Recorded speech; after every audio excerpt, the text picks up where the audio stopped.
This is a station for reparation. This is a station for reparation. That's reminding me of, so at the REST event, we got a chance to talk a little bit, like while you were setting up, and you were giving me some context about Assata's house, and you said that you did not want to grow up. You wanted Assata's house to grow deep.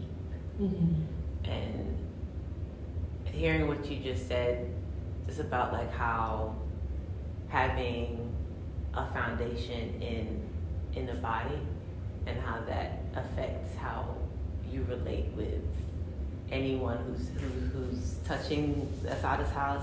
It's like, it's not about us acting like we're doing things. Like, no, we're sitting in something. Like, we are sitting in a calling. We are sitting in a moment with each other. Like, it feels like I can feel the depth inside of your embodiment practice and how that changes. Because creating would you call Assata's house an organization or like a collective or a initiative? What language are you using sort of to like call it as a body? Well, we're definitely working with initiative and ecosystem, right? An ecosystem. Yeah. I feel like ecosystem is the most true, language I can use. But I know that everybody wants to say collectives or groups or initiatives, orgs to help them understand the work. Mm-hmm. But I feel like ecosystem is necessary at this time so people understand that they're connected to each other. Mm-hmm. And that how they show up impacts what goes on with me, and my services and my capacity impacts this person, but we're all a part of like moving something together. And so even the way in which we're organized at this time is as a circle, but rings of circles at that, versus like, a higher arc, and I sit at the top as the queen of the castle, and everything trickles down for me. Yeah. But then we're all just a part of like interconnected orbits ultimately. It's wild you're saying this because I was looking at the footage from the event. Because a lot of what I was interested in was seeing like the choreography of just how y'all work.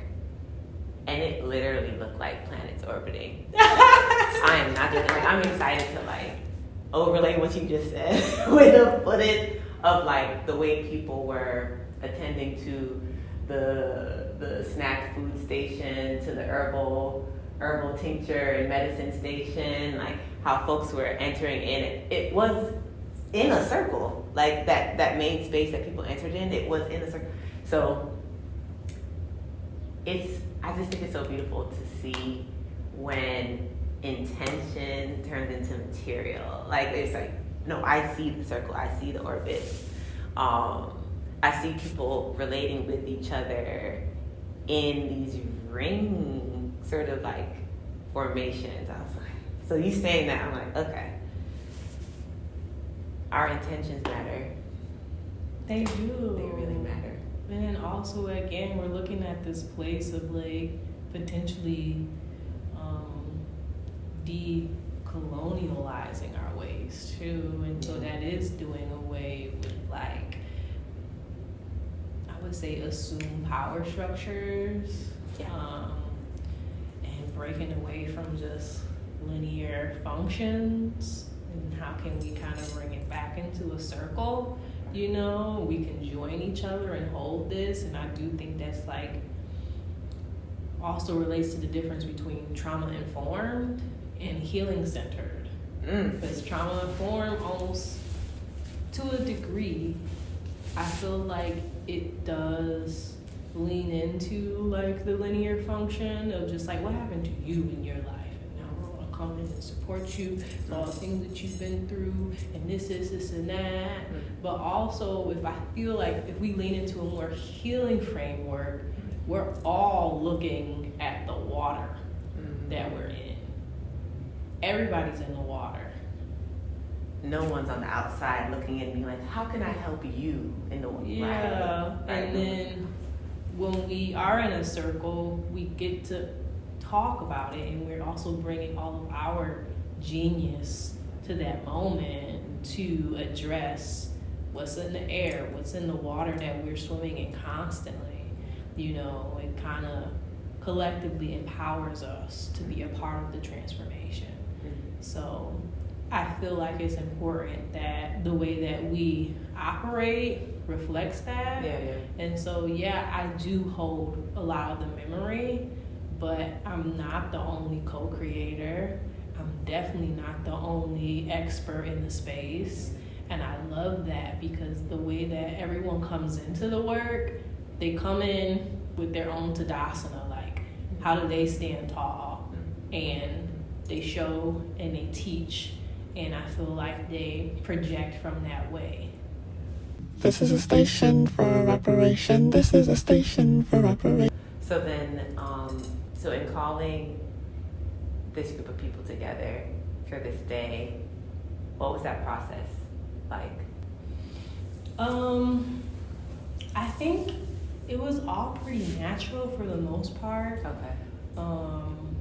Whether it's like a trusted individual recommended someone or a person that I've been in community with already. Okay. Shakira, at one point in time, I provided a reading in the past too. And so we've just kind of always been each other's like orbit. You do reading? I do readings. And so I've always had an appreciation for her work. And so it just made sense that when I did something like this, that I would bring her into the work. Tasia, we've seen each other quite a few times in community, and I just always recognized her spirit. And so when it was time to do this work, I just had to say, this is what this work is. This is how I would like for it to look. I know that we don't know each other that well. I would love to sit and get to know you and then think about what we can do together. A big part of it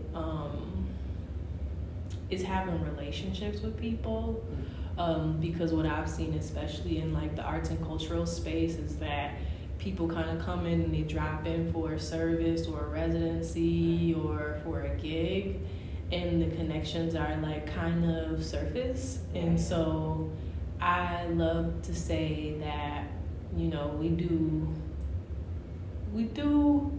a good job of making sure we have like moments to just have tea together, connect with each other, eat some food together. And that's really a part of the practice. Like one of our jokes is, if we can't shake ass together, we don't need to work together. Talk about it. You know? Exactly.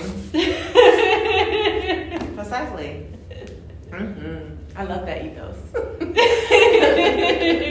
Because what are we doing really here? What are we doing here then?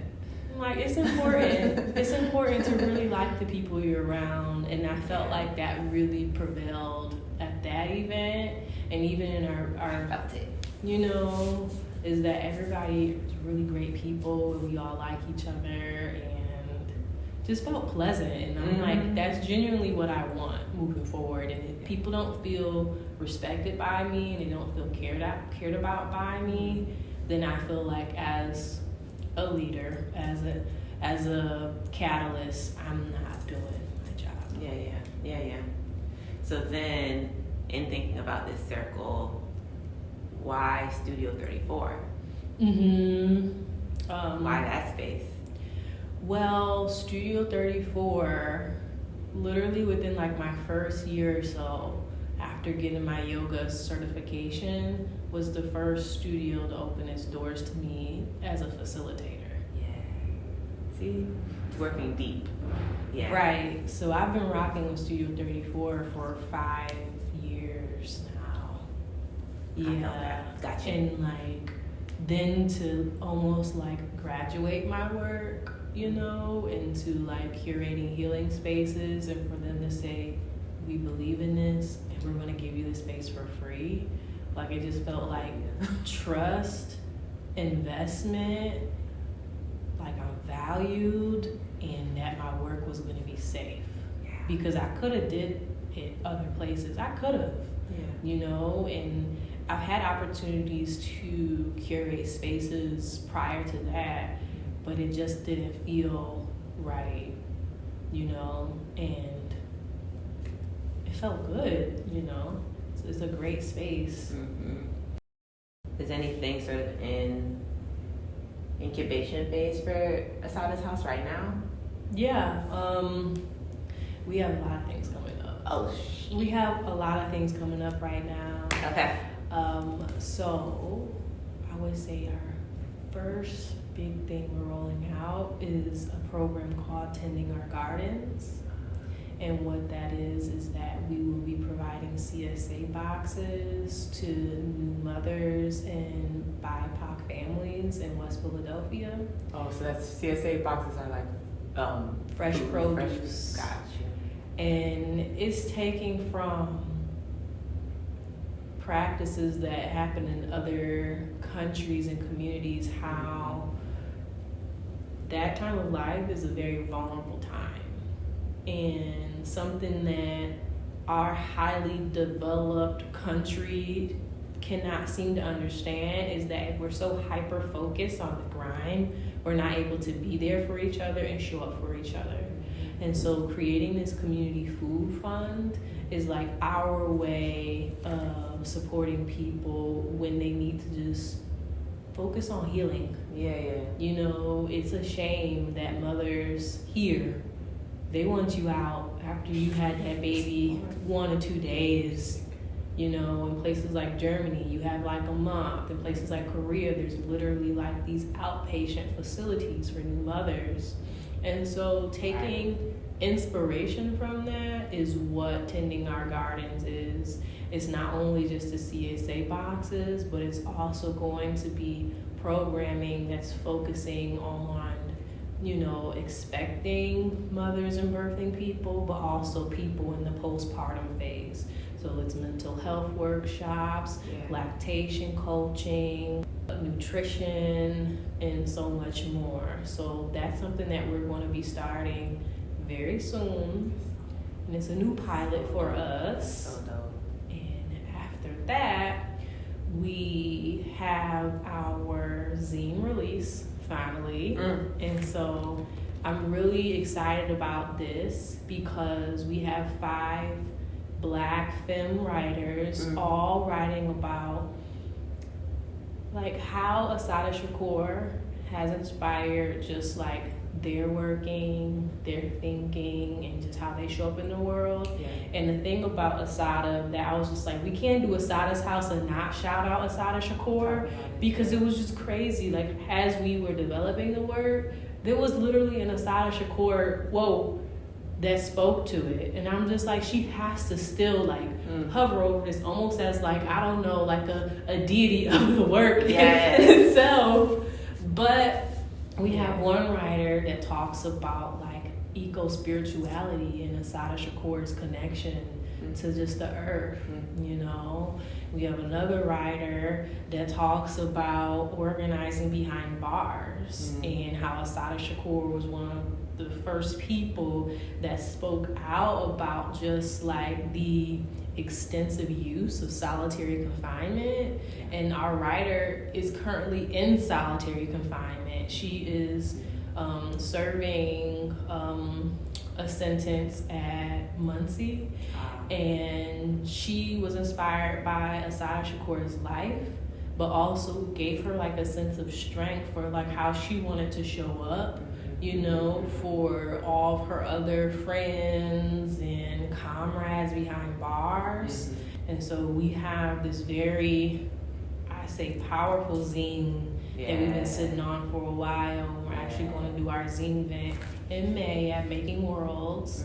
And so we want that to be both a space where the writers can invite community members into the worlds of their entries, but also have a conversation about abolition and decolonial practices and what does liberation look like to them, you know. And this is going to be an intergenerational offering, having a little station in there where our children can also be involved in our liberation wall.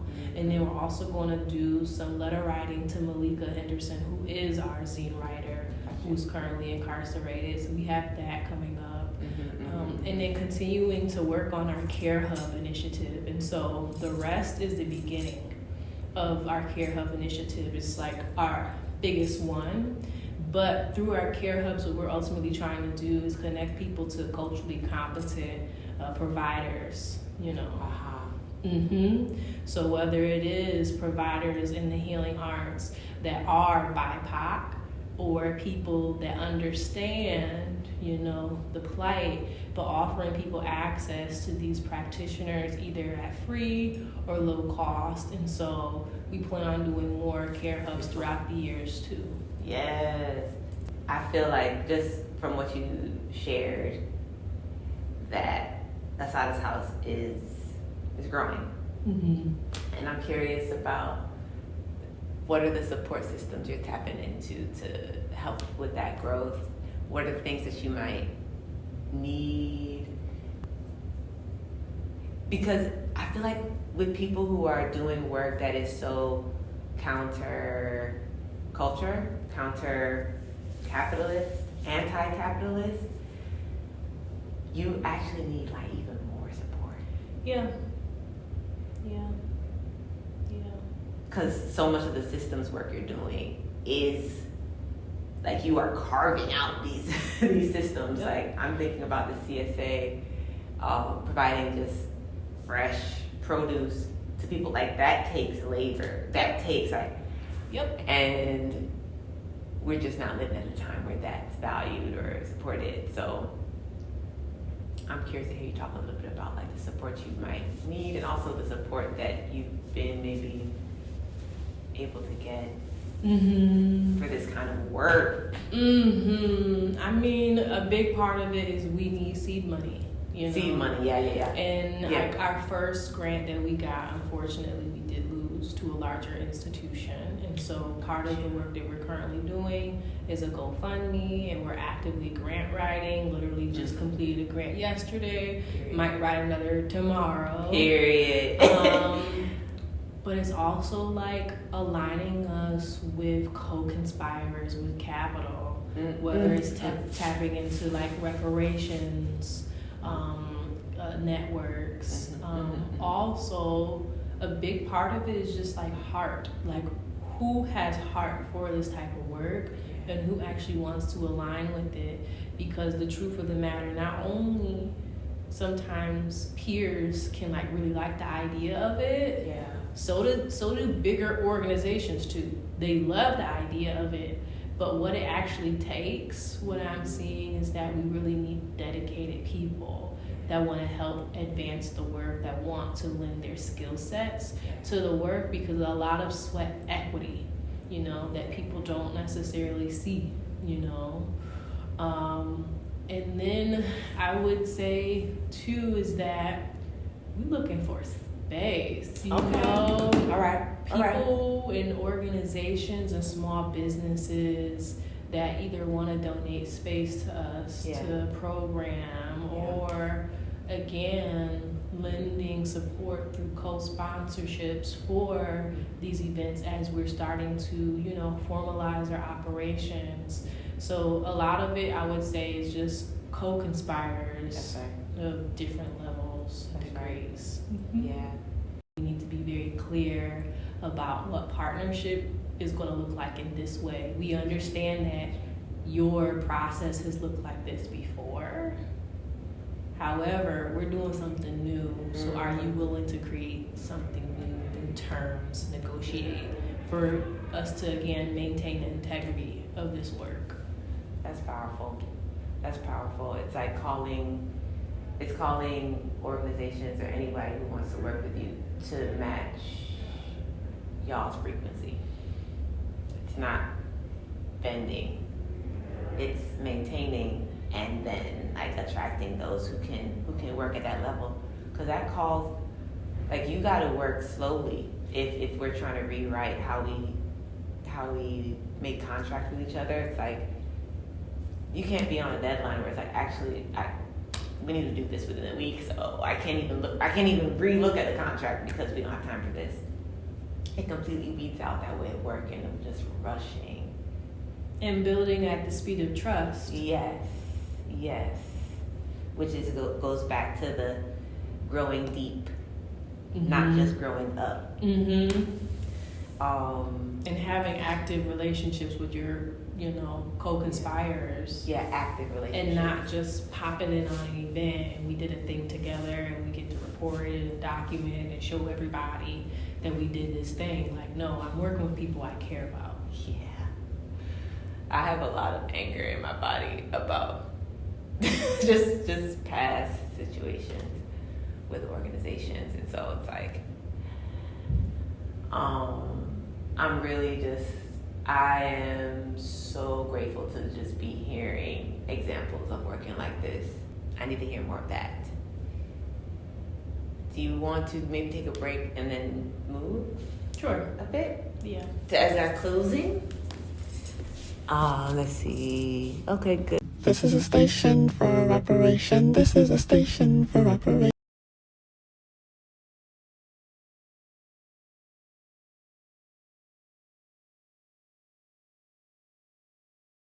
Could you speak more about some of the people who were involved in the rest event that I attended? Yeah. We had Eloise Prescott, who was like an OG Black acupuncturist in the area. Eloise has been around for a very long time. She's an educator. She's also a Reiki practitioner. And what she likes to do is educate in real time as she is preparing to do your work. She wants to know about you, what has happened, what's showing up with you in this moment, and also trying to help you have a level of informed consent about how that work is being done. We also have Zero Jones, who is this radical educator, childhood specialist, musician. And what Zero offers to the work is us thinking about how we can bring this more alternative models of educating people, educating children, but ultimately thinking about how we can bring in just intergenerational education into how we do the work. Something that Zero and I did was thinking about community agreements, and ultimately want people to feel like they have a right to the space. Yeah. And a big part of that is making sure the language is accessible. Yeah. And how we hold that space and making it very clear about who we are and who we not, Another person, Hannah Victoria, an amazing facilitator, restorative justice educator, a co-conspirer. We also had Kill Jones, who is Zero's partner, who did sound healing for us. Kill is an instrument maker as well as an instrumentalist and a metal worker. We also had Lorraine Song, who is an amazing multi-instrumentalist that did the sound healing and also did a lot of the legwork for that day and how we set up the space and also how we just made everything happen from the beginning all the way to the very end. Your friend. Tasia. Shout out to Tasia. I just talked to her on Wednesday. Yeah. Tasia, somebody that is so silently powerful, so knowledgeable, but one thing is very grounded in practice. Yes. That's one thing that you can't say about Tasia, that Tasia don't show what she's about. And I feel like that's something I can say about a lot of the co-conspirators of that day, was that like everybody has an authentic practice. Yeah. Everyone, like I said, are specialists and experts in their own way. And I love to organize in that way that it's just like, that I trust you and we're gonna do this thing and we're gonna try to do this thing in a way that feels good. And also Shakira Wholeness. Like Shakira is a postpartum doula as well as a Reiki practitioner. And we actually have that Reiki teaching in that way because that's how Shakira wanted to show up that day. Shakira wanted to teach people how they can take care of themselves, but then also provide the treatments. And that's something that like being a part of these orbits, you know, shows up as the fact that when somebody has an idea as to how things could be more effective, you know, how can we ultimately empower the people that have come out to these spaces, we implement it in a very responsive way. That's beautiful.